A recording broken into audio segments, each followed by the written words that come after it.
How to handle long, stressful days of work-related travel. If you want to find out about that, watch this video, part 7, from my series Project Choose Discomfort, where I talk about all the things that I learned as an experiment on Imagine Nepal. So for Imagine Nepal, we had to travel for 25 days with a team of 7 people. Can you imagine how tough that could be? In fact, often I joke that if I traveled alone with my husband for 25 days, either we would end up with murder, suicide, or at least a divorce, because it's not easy to be around the same people all the time. But here, the stakes were higher and the stress was tripled or quadrupled because we were strangers in a lot of ways.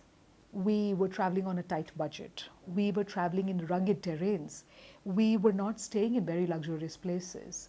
We had a lot of work to accomplish. So traveling like this could definitely not be easy. Yet, here is the little disclaimer. We had Bagmati Pradesh, which is province 3 of Nepal, which is around, and a part of it is also Kathmandu, which meant that our terrain was comparatively easier than the other teams. So yes, for us, travel wasn't such a big difficulty. For us, it was more about handling the logistics. For us, it was more about handling things rather than managing things like you have to trek for 7 days or 17 days or walk for 8 hours. We didn't have any of that. Yet I think that there are a few things that you can do if you want to make travel easier for yourself, and that's what we did. Number one, we always carried extra. We were traveling to shoot. We needed cameras, we needed batteries, we needed tripods, we needed gimbals, we needed drones, we needed all sorts of stuff. And we made sure we had extras of most of the things that were not very expensive, so that if something was not working, we had a plan B. Number two, we always had a plan B. We went with an itinerary in mind, yet we made sure that we had a plan B in case something did not work out as per the plan. Number three, we had a bit of food with us at all times, or at least most of the times, because sometimes you're running late, you don't know when you're going to eat next. It always helps to have snacks with you, to always have something to hold on to munch on if you need to. Number four, local support. We had Kalpana ji, who was our guide. It was very easy to have her around because she had this great way of making friends with all the local people, and we got a lot of support from there as well.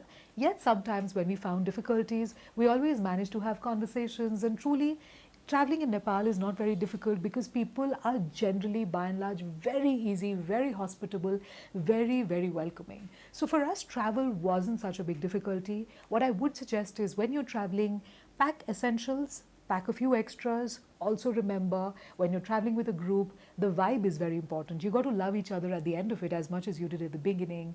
Have a few fun activities to do. We would always listen to music. We always had jokes. We had a lot of fun, I think. We celebrated a lot. We danced a lot. So for us, overall, travel was a good experience.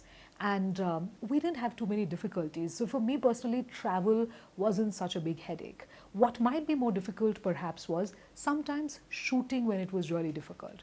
I remember there was this one day we were shooting at Kalinchok. It was around 0 degrees at night, and I was like a stupid person. I decided to wear a black flowy dress. That never made it to the final cut of any of our videos. Yet it was a stupid decision because I was extremely cold.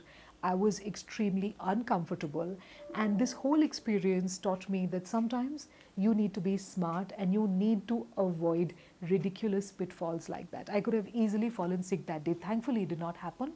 Yet, when you're traveling, it's important to remember to pack for the weather and to behave in a very responsible manner, because you cannot let yourself fall ill due to some silly move like that.